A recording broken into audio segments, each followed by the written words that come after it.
नमो बुद्धाय. जय भीम. मी उज्ज्वला आपल्या सर्वांचं माझ्या यूट्यूब चॅनलवर खूप खूप मनापासून स्वागत करते.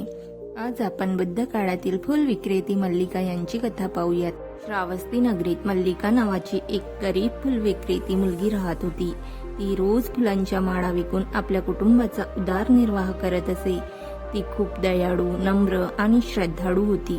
गरीब असूनही तिच्या मनात करुणा होती. एक दिवस सकाळी तिने थोडंसं अन्न घेतलं आणि बाजाराकडे निघाली. रस्त्यात तिला भगवान बुद्ध आणि भिक्खू संघ दिसला. तिने स्वतःचं अन्न आदराने बुद्धांना अर्पण केलं. बुद्धांनी तिचं दान प्रेमाने स्वीकारलं. मल्लिकाच्या मनात खूप आनंद झाला.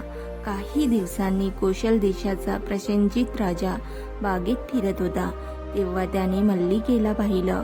तिचं नम्र बोलणं, शांत स्वभाव आणि बुद्धिमत्ता पाहून राजा प्रभावित झाला. हळूहळू मल्लिका राजवाड्यात आली आणि पुढे ती कौशल देशाची राणी बनली. राणी झाल्यानंतरही तिने कधी अहंकार केला नाही.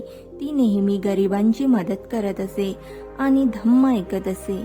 एक दिवस बुद्ध म्हणाले, माणूस मोठा जन्मामुळे होत नाही तर त्याच्या कर्म आणि सद्गुणांमुळे महान बनतो. मल्लिकाची कथा ऐकून अनेक लोकांना प्रेरणा मिळाली. शिकवण: श्रद्धा, नम्रता आणि चांगले कर्म माणसाचं जीवन बदलू शकतात.